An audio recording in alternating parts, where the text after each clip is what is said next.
Hello, everyone, and welcome to The Buck Stops Here. I am Catherine Murray.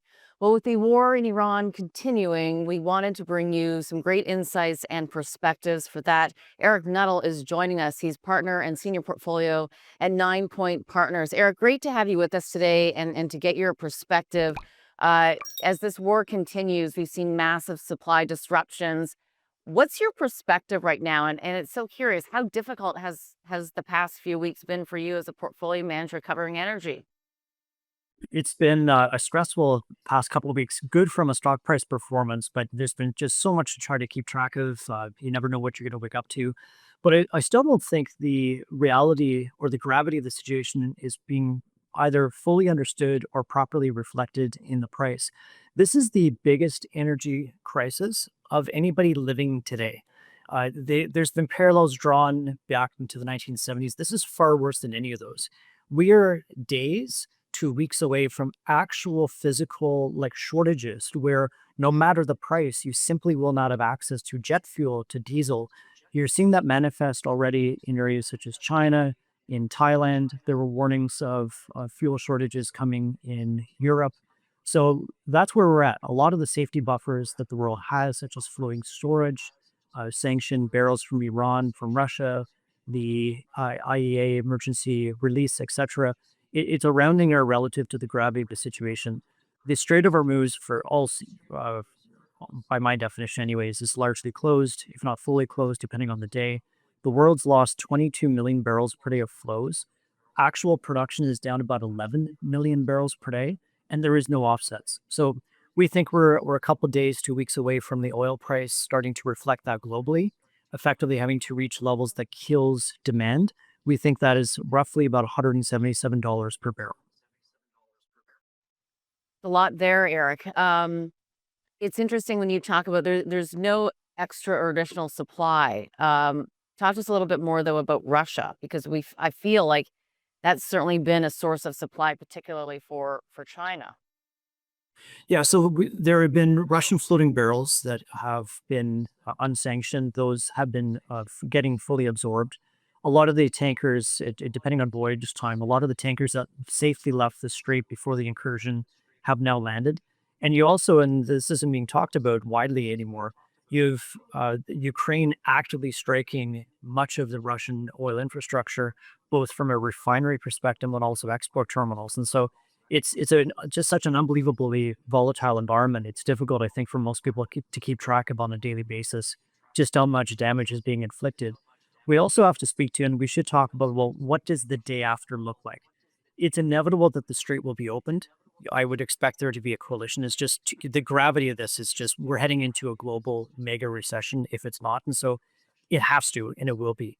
I think for an energy investor, we really have to talk about, okay, well, what does the day after look like? Because the impact of this is going to be long lasting in nature, both from an oil price perspective, a strategic importance and value of Canadian assets, the attractiveness of energy stocks, and also the biggest thing now is because the world has had to rely on the buffers, floating storage and inventory excesses, etc. This has really reset the oil price floor. Coming into 2026, many people expected this to be the biggest glut in history. That is now dead. We will have drawn down inventories to multi-year low levels, and we think this will mean that the floor for the oil price is going to be roughly $70 to $80. And we're already structurally bullish coming into this year for a lot of reasons we can touch on in the next few minutes, be it decades worth of demand growth, be it the loss of U.S. shale, be it the peaking in non-OPEC production, be it lack of meaningful OPEC spare capacity. So there's many, many ramifications from what has occurred over the past 5 weeks.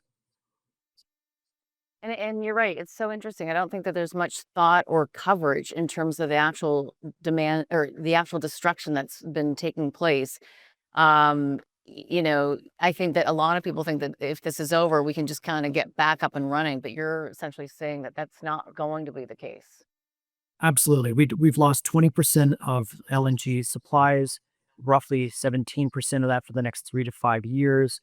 We've had missiles, we've had drones hitting refineries. So this is going to be many months, if not years, impact from what has been a 5 week incursion so far. All right, we'll take a quick break. We'll be right back.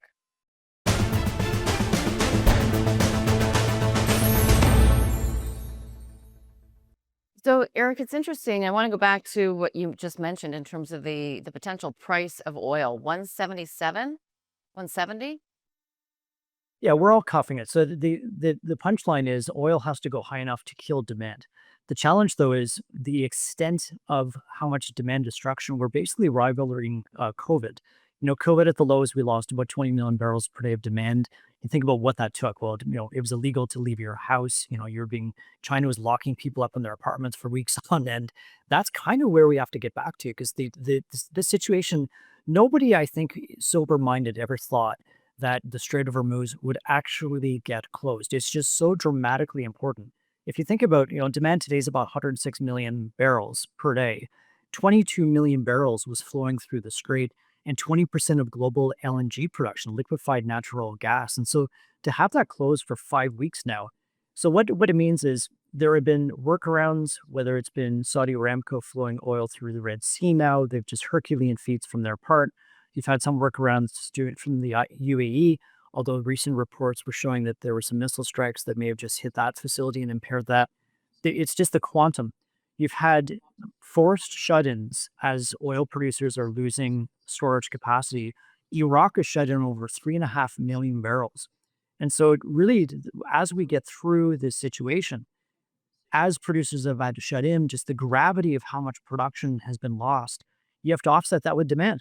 So the old rule of thumb is approximately when 5.5% of global GDP is represented in spending on energy, on spending on oil and products. That's typically been when the impact of the economy is just so great and you get demand destruction, which is exactly what we're going to need. That at today's oil price is roughly $177. Got it. Well, and it's interesting too, using the word eat. You think about, speaking to the grain farmers of Ontario last week and just the price of fertilizer. I mean, if you walk this through all the ripple effects and implications it has, you have to kind of sit back. And we're very fortunate here in Canada for the moment compared to other areas in the world.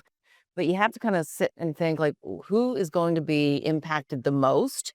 And I always look at the markets as a whole. What markets are going to be affected the most? Because it doesn't seem to be certainly reflected in the North American markets as of yet. I mean, we've been not dramatically that properly. I think we're in a bit of a bubble right now, but it's coming. The oil price shock, the energy shock is coming to North America. We are buffeted a little. Clearly, like the potential for a global famine it's not a stretch of imagination. We're weeks away from having to apply a fertilizer right before harvest. And when you look at LNG, like natural gas, it's a huge input for obviously fertilizers. Well, we've lost 20% of supply of LNG. And unlike oil, where there is a strategic petroleum reserve, there's no strategic gas reserve. They just kind of consumed hand to mouth. So I don't think, I think there's so much complacency still where people just think, Trump's going to taco, the strait's going to open up, and we're all back to normal. That is not our reality. Even from an oil perspective, you think about, okay, well, as state oil companies have had to shut in fields, when they ultimately try to bring back that production, it's going to take months. Kuwait came out and said it will take them 3 to 4 months to fully restore production once they're able to begin that. Iraq, with a lot of their fields, just given the age of them, there's concern that there could be permanent production damage.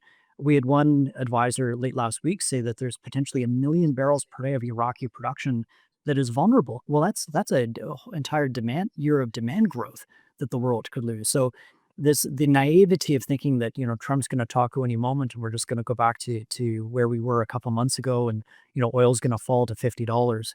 We think there is no normal to get back to because we're in a new environment going forward.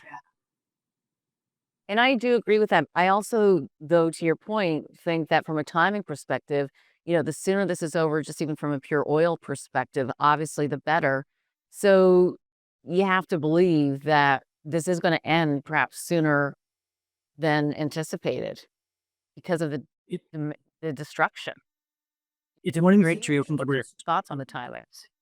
yeah, it's just so bad that we all just assume that it has to get resolved because it does. It's just the ramifications are so dramatic.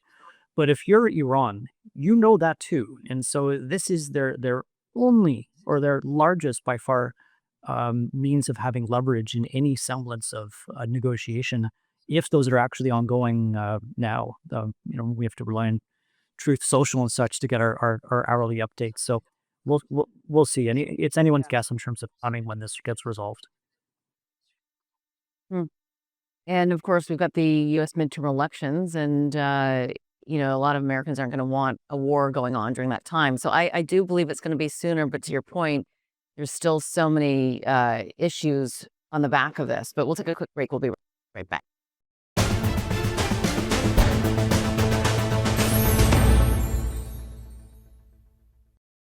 So, Eric, the one area that's certainly been working in the broader, of course, energy sector.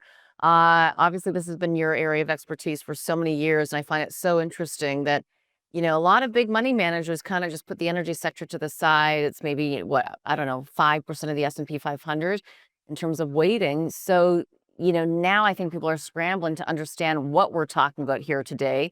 And I'm curious from your perspective. We've seen a nice run up, but are the stocks reflecting the current environment and perhaps what's to come?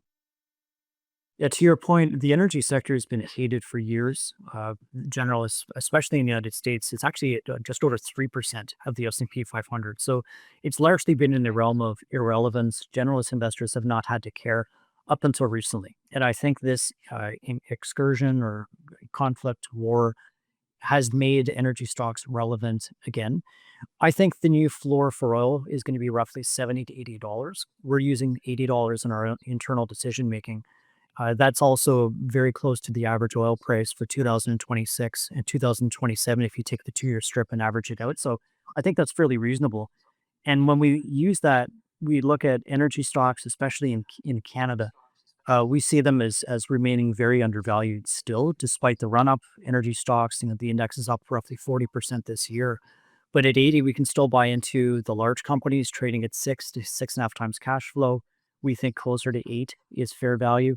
If we would go into the mid cap space, we have very large positions that were up, 40, 50% in the past month. But as we look out a year, 2 years, 3 years at $80 oil, they're trading at 2 to 3 times cash flow. So there still remains a lot of opportunity. Also, when we think about the impact of this conflict, I think continued attention is going to be placed on Canada. When we think about OPEC's spare capacity, so much of it has been stuck behind the strait.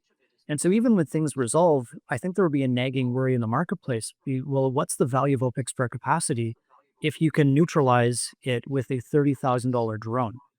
So the value of long dated reserves in a safe jurisdiction where we have, for now, adequate takeaway capacity via pipelines, I think the continued attention is going to be placed on Canada, and the strategic value of our reserves is going to be continuing to increase. So we remain bullish on the outlook for energy stocks, especially in Canada, and we continue to find many good opportunities. Interesting. What are you hearing or are you having as a portfolio manager conversations with the CEOs of the Canadian energy companies? And I ask that in the vein of what you're talking about, which is the value of Canadian assets versus, to your point, ones that might be able to be taken out by a drone. Are they thinking the same thing? And if they are, what does that make them want to do as it relates to growing their company? Already investor interest had pivoted towards Canada. The new Liberal government, the change in tone, more constructive talk, at least in terms of the potential for a pipeline. So investor interest globally had already come back to Canada, especially with the ESG and the divestment initiatives. Those have all died at a time when the challenges that U.S. shale companies are facing are becoming more and more visible. We've long thought that U.S. companies had an inventory problem. They had drilled through their best inventory, they depleted their inventory, and they were going to have to replace it. To your point, we have seen some M&A in Canada. Then it's really we're in pole position to receive investor interest. I think the average CEO is looking at a geopolitical spike in the oil price, and they're not willing to chase it. You're not going to commit capital to chase a spike in the oil price to Trump tacos, and the market views well the oil will fall back to $60. So you're not going to do that. Instead, you're going to reap the temporary windfall, at least from a free cash flow perspective, perhaps use that to buy back even more shares, perhaps use that to pay down debt. They're really looking to 2027 and 2028 for price signals in order to increase activity, especially in Canada. A lot of our production growth comes from long lead projects. that do require incremental pipelines, incremental takeaway egress, which up until now we don't have. Right. And, I think that you've been pleased with the way the company managements have been managing their balance sheet and their CapEx. In other words, they've been so disciplined in being able to pay dividends and repurchase shares. Do you sense that that's going to change? No, it's an ironclad commitment. I think the world will have to change dramatically for investors to favor production growth over share buybacks. It's been the surest path to re-rating, and I think it's been one of the reasons why energy stocks have done so well over the past couple of years. And curious as well, from your perspective, Eric, I mean, when you have such a huge run up in some of these shares, do you trim? Do you sell? Maybe that's, a question for the next segment. Well, is it a longer answer than just yes or no? We'll take a quick break. We'll be right back.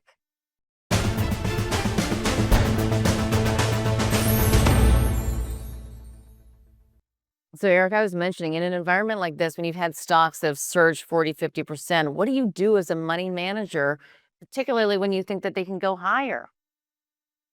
Yeah, so I think the world has changed, and energy investors have to realize that the floor price has meaningfully increased. A sector that has been out of favor for so very, very long for false reasons, be it the worry about peak demand, a plentiful U.S. production growth, and most recently it was viewed that 2026 was going to be the biggest glut in history. So all of those reasons to not invest are now no more. And because we think the path forward means a higher floor price, if you use we're using 80, even if you use $70, the magnitude of the rise in share prices year to date does not fully reflect that new reality. So we mentioned earlier, at $80 oil, I can buy large cap Canadian oil sand producing companies with 50 years of stay flat inventory that are really, really doing well, not just with their oil production, but also from refineries, because refining margins we think will benefit for the next several years as so much refining capacity has been taken out. You've got to really think about where a stock's going as opposed to where they have been. The other aspect too is many of these companies that are growing their production, if you compound that out over the next couple of years, the ability to compress their trading multiples is dramatic. We have one company that today trades at roughly, let's call it 4.5, 5 times. 3 years out from now, we have it trading at around 2.5 times at a static $80 oil price because they're growing their oil production, at which point they'll still have 50 years plus of stay flat inventory. So we're not trimming. We do have a small amount of cash to take advantage if there is a knee jerk reaction whenever the street does open. But that weakness, I think, will be a massive buying opportunity because the path forward is what? We've got decades worth of demand growth to at least 2050. US shale production is largely no more. Non OPEC production is peaking this year. OPEC has roughly 1.5 million barrels per spare capacity pre adjustments for the four shut-ins. So the market was already going to be tight. We were very, very bullish as of the second half of this year and going forward prior to what happened with the US and Iran. We've just fast forwarded that from that. So no, we remain very bullish in the outlook for the energy sector. You still see significant upside ahead. Mm. And when you take a look at the various areas that you can invest in within the Canadian energy landscape, what seems to be most appealing? Is it the gas names? Is it oil? What area? We're 100% weighted towards oil right now. We have one small refinery and one offshore driller, but we're like 97% focused on Canada, on oil, on companies with long dated reserves. Those are the companies that can re-rate the most. Those are the companies generating record free cash flow, using it for modest production growth, but also to meaningfully buy back their stock. One of the biggest things we look at is okay, what's the cumulative share buybacks over the next 5 years for these companies? Because if you can buy back half of your stock over that time, and just keeping production and keeping the oil price assumptions flat, well, the stock needs to double. You maintain the same multiple because you're retiring such a massive quantum of stock. So that's one of the biggest drivers of the past 5 years. I think that'll be one of the biggest drivers of the next 5 years in terms of share price performance. So we would we'd have 12 holdings today in our main fund that we would love to add to, but most of them are up against the 10% maximum floors. Mm. And why not gas, Eric? We were bullish on gas earlier in the year. We've seen lack of discipline even in the United States, some private companies chasing growth. There are structural drivers for demand growth, AI, data centers, LNG, but companies have been either front running that or because technology, efficiency gains, etc. Any increase in demand is easily being offset with an increase in supply, and a lot of supply growth in natural gas actually comes from oil wells. So, as you become more bullish on oil, by de facto, you're actually getting more bearish on natural gas. So, we just see there's a massive amount of available supply. Yes, we're bullish on demand, but there's been just too much willingness to increase supply into that. So it's really capping the price versus for oil, we see meaningful upside ahead. That makes sense. And just lastly, before we have to go, when you think about the impact that this is having on input costs, what is your outlook for inflation?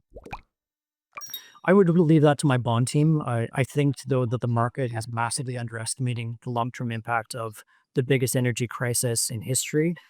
Everything that we use, everything that we consume, everything we wear has hydrocarbons in it. And we've just haven't had a massive increase in total energy costs.